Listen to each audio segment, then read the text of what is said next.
It's time for more facts about the vax. The pandemic of the unvaccinated. Let's talk about it on this episode of Pushback.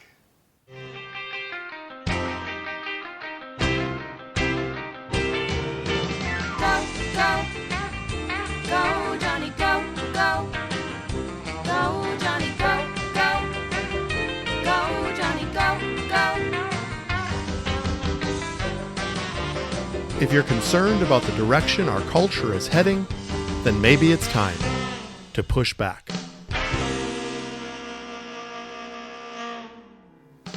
Hello everyone, Dr. Jonny here, and this is another episode of Pushback. This is another installment of Facts About the Vax. There have been some new developments in the world regarding the COVID-19 virus and the vaccine, and I just want to bring it back around again because I haven't talked about it for a little while to give you updates. I want to thank all of you for your feedback. I've gotten such wonderful feedback as I've been digging in and diving into some of these deeper cultural issues. And what has really pleased my heart is some of the cross-pollination that's taken place and people who have been giving me information about people to contact and people with a like-minded heart and things that we have been pursuing and talking about, because that's what this is about, is to begin conversation. And whatever part I can do, I am delighted to play a role in that. And so we'll see what the Lord's going to do with all of that and different connections that need to take place in restoring our culture. Once we care about it, once we care for something and we see the importance of it, then we will seek restoration. And that's why we're here on this earth. So thank you for that.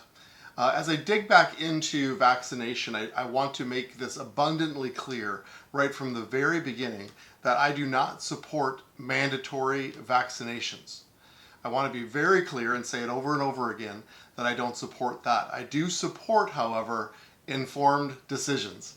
And I believe that as a physician, as a minister, as a family minister, and as a dad, I can give you my insight and my understanding and my information so that you and your family can make the most important informed decision.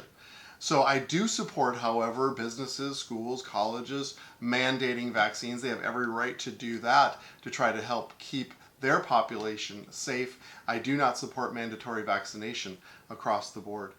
And I also want to be clear that I support small government, and I know that vaccination rollouts and the politicizing of this issue has been immense.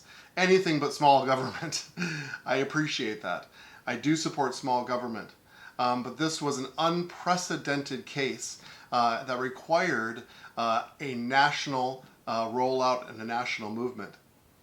I'm a Christian and I am aware that there can be nefarious actors at play. I'm aware, I'm not being naive. And we do need to have our guard and our antenna up at all times, because it's important that we understand even the enemy and what he may want to bring against us.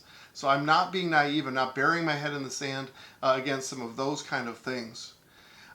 For instance, our governor here in Minnesota, I believe, and I will say this, has overreached when it comes to COVID. Now, to his defense, this has never been done before, and this has been new and unprecedented. But he gave a template at the very beginning of this COVID crisis that was spot on. That he listened to his scientists, listened to the physicians, and he realized that the real issue for a pending surge is to have enough ICU beds and ventilators available so that the unthinkable didn't happen, like happened in Italy, where people were just simply turned away because the resources weren't there to care for them. And so the governor shut things down, and he implemented this policy to try to upregulate the number of beds and ventilators that we could have in the state, and did a very admirable job in that. In fact, in a very short time, we had that capability. In fact, at one point we had more available hospital beds and ventilators than the state of New York. And so we were equipped and we were ready, at which point the shutdown and the hand of government should have then released the population to make its own choices. And that didn't happen. In fact, Minnesota remained one of the most shut down states, despite his initial template of all the states. And so I can have my antenna up and I can look at those things and comment on them and see that government, and sometimes, if I can be so bold, democratic governments like to have big government and like to have that control, and we need to have our antenna up and our radar there so when those things do happen we can call it out. But I believe in this regard and in this instance we can be balanced, and we can listen to reason, and we can listen to data, and we can listen to facts. And I know that sometimes the Christian argument, and I've heard this, believe me, is that God is fully able. And I believe that. I'm a believer. I believe in his power. I believe in his power to heal and to protect and to save. But I believe that, this is what I believe that he's given us the blessing of this vaccine. And it was created by brilliant minds that he created. You're familiar with the joke of the person who's caught in the flood and climbs up on his roof, and a boat comes by to rescue him, and he says, "No, I don't need to be rescued. God will provide." And the Coast Guard comes by and tries to rescue him, and he says, "No, I don't need rescuing. God will provide." And a helicopter comes down and says, "We're here to rescue you." And he says, "No, I don't need rescuing. God will provide." And of course the flood overtakes him and he dies and goes to heaven, and he goes to God and said, "God, why didn't you provide? Why didn't you save me?" And he said, "I sent you 2 boats and a helicopter."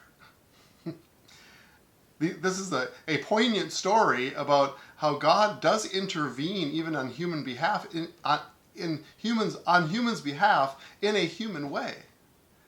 And that's okay. Sometimes it is supernatural and it's all powerful, and I believe in that, and I call for that, and I pray for that for you and your family, supernatural protection and healing, that COVID would have no place in this world. But I also know that he gives us resources here on this earth. And I believe wholeheartedly that the vaccine is one of those.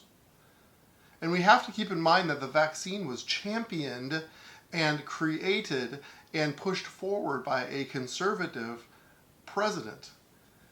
And I really believe this, that I believe President Donald Trump, when history looks back on this pandemic, will go down in history as saving millions and millions of lives.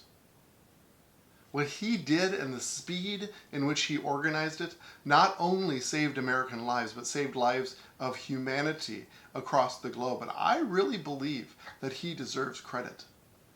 I believe the current administration has done a good job rolling this out and activating the vaccine as fast as they possibly can. But let's be clear, Operation Warp Speed was created by the Trump administration.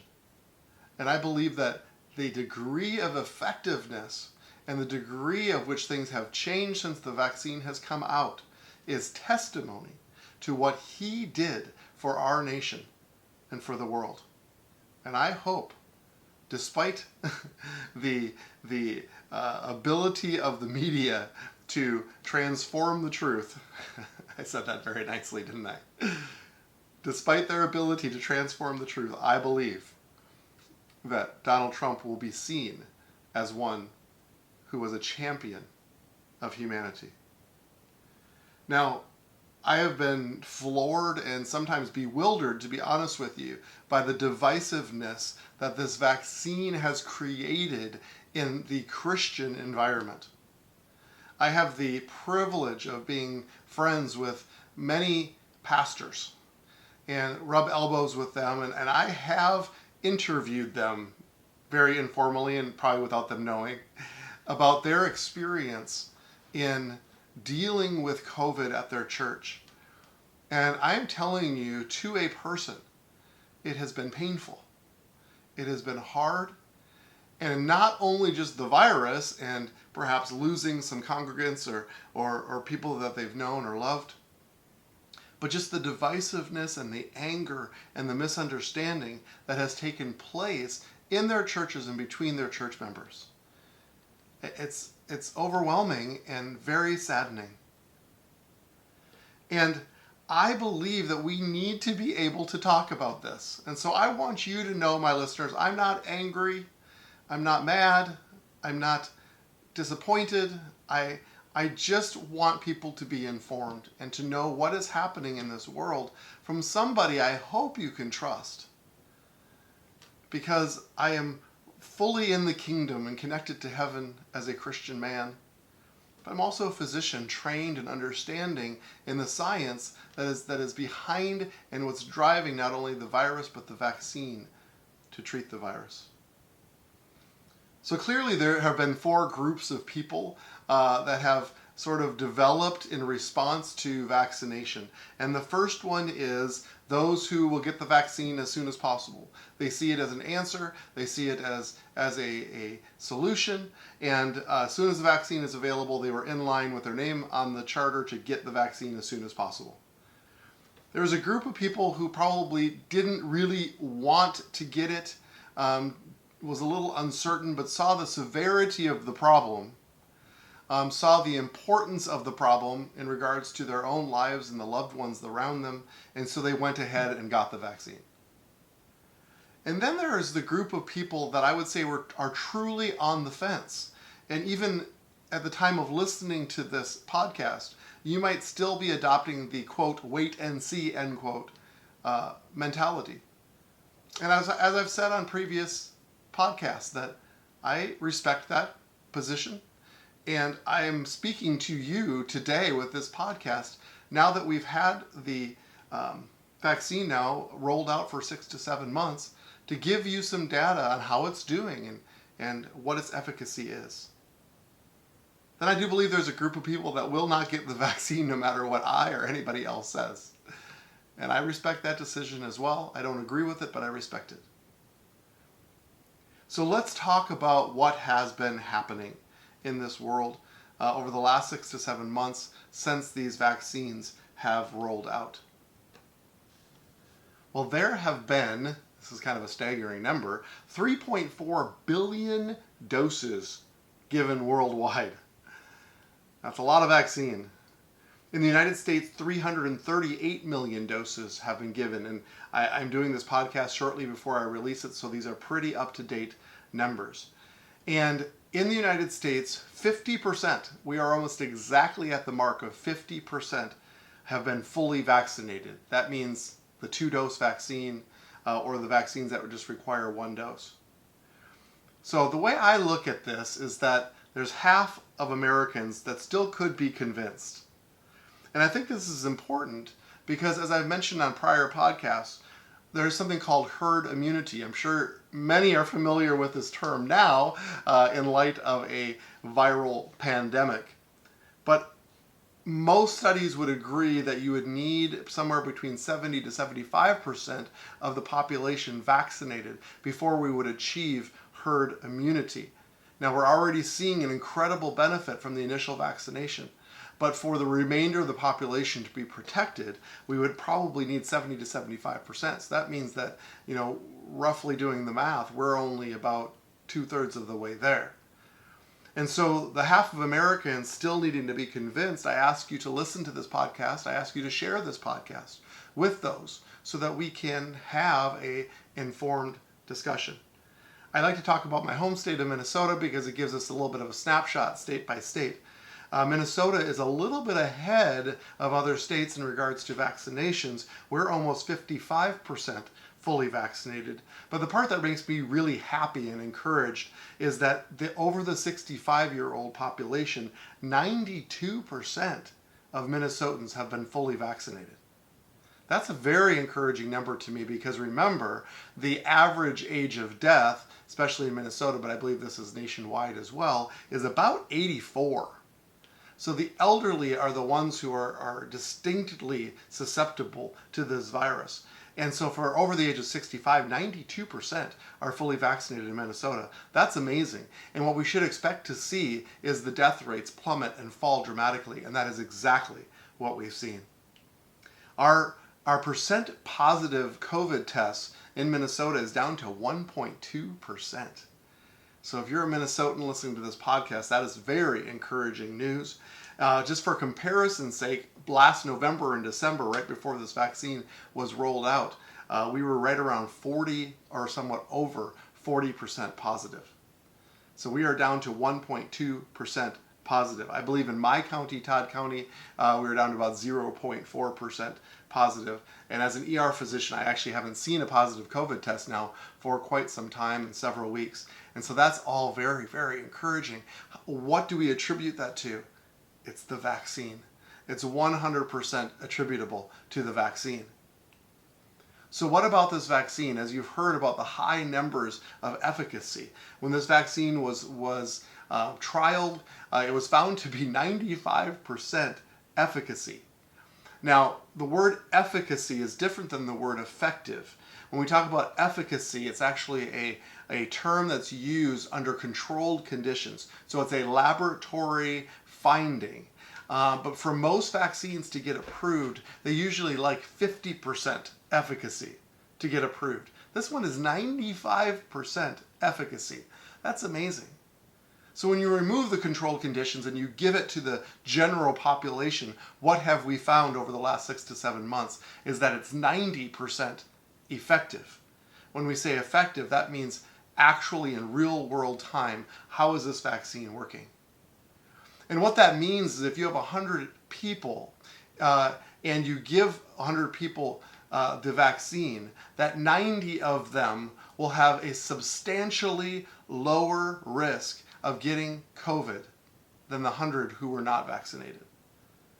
It is highly effective.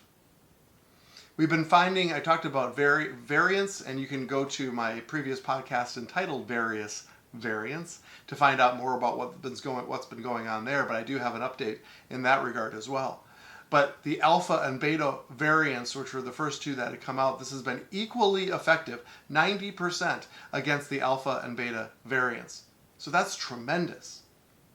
But in the news, you may have noticed that there's something called a Delta variant. It came out of India. It's highly contagious, and it's been really kind of dominating most of the positive cases throughout the world. It's been driving up cases fairly dramatically. And in fact, some people are saying that we are just at the very beginning. And if you look at the curves, it will show this, of a fourth surge dealing with this Delta variant.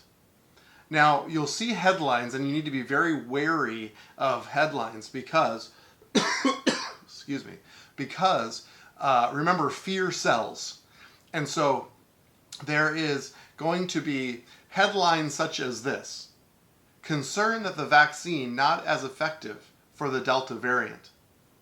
Well, we have to be very clear. Let me give you the actual numbers.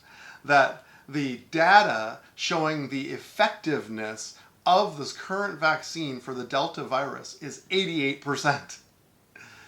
So that's 90% versus 88%.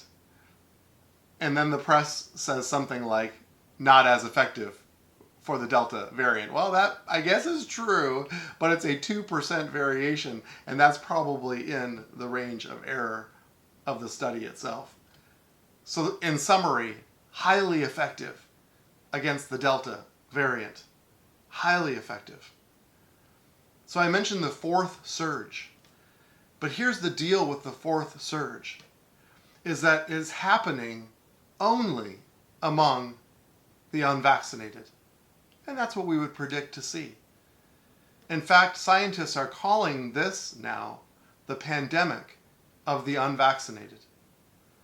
Because the vaccinated, because it's so highly effective, it's virtually impenetrable for the virus to affect them.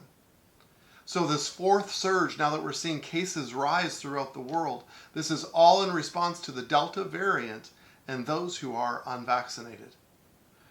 It's wild when you look at the maps online and really study the data. You look at the United States, for instance, and you can go to Alabama or Louisiana, and they are one of the lower vaccinated states, right around 42% vaccinated. And when you look at their new surge, the new cases that are rising in there, 98% of new cases and hospitalizations are all among unvaccinated people. It's the pandemic of the unvaccinated. And honestly, that's what we would expect to see. The vaccinated breakthrough cases, those of us who have been vaccinated and getting breakthrough cases of COVID or even the Delta variant, is at 0.01%. It's virtually impossible. And so when you look at the maps on the internet, the spikes that's happening right now are inversely proportional to the vaccination rates, meaning that those who have been less vaccinated are getting a higher spike, which is exactly what we'd expect to see. These maps are very illustrative. Let me read a quote to you. It says, "We only have two choices. We are either going to get vaccinated and end the pandemic, or we are going to accept death, a lot of it. This surge and another surge, and possibly another variant." This was said by an infectious disease specialist, Dr. Catherine O'Neill, during a state COVID-19 press briefing on Friday. We have two choices. Now, I don't want to be a fearmonger, just like the press is, but these are facts, and I want you to make an informed decision. This vaccine is highly effective. Highly effective. And these surges, unfortunately, will continue as long as 50% of the population is unvaccinated. It just makes perfect sense. How safe has it been?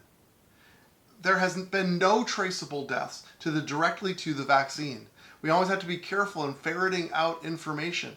We see all the time headlines, man dies 6 hours after getting the vaccine. Well, we have no idea whether it was the vaccine or the milk that he drank or something that fell on top of his head. We have no clue, or unless we dig into the actual what happened, that we can prove direct connection. There have been perhaps 3 deaths from blood clots with the Johnson & Johnson vaccine, but now we are aware of that as physicians. We know how to treat it, and there's been no further complications or problems from that. So a few or handful of complications or deaths versus over 600,000 deaths from the virus in the United States alone. My friends, there is no comparison. It is more safe and effective to take the vaccine. So this has been a long and difficult season. I have felt the mental fatigue connected to this COVID-19 virus. But I do see a pathway to end it. And I believe that the pathway is the vaccine. And I, as a physician, I would not put my own family at risk unless I believed that. Less than 12-year-olds now are anticipated to be approved midwinter. And I have a 9-year-old daughter who I will have get vaccinated when it becomes available. And I make that decision based on the information that I have and the information that continues to come out. I have no ulterior motives to this. I have no financial gain from this. And I didn't just drink the physician Kool-Aid. I didn't. I've looked into this. And I want to convey to you my support of the vaccine. But with that being said, do what you feel is best for you and your family. But be informed. So I am happy to answer or even research any question that you may have regarding this virus or the vaccine. If you have those, please go to pushbackculture.org and just leave me a message. Remember, we do this in honor, and I will respond to you in honor because I care about your questions and your concerns. So let's talk about this. Let's have a discussion because that creates healthy culture, and that's what this podcast is all about. So I appreciate you once again allowing me to put my medical hat on and talk about this important vaccine. Hopefully in my lifetime and my children's lifetime, we'll never have to talk about this again. This has been such a weird and unprecedented time. But as we go through this together, it's important that we are able to communicate and discuss these big cultural issues together. So let's go together now to set and shape the culture.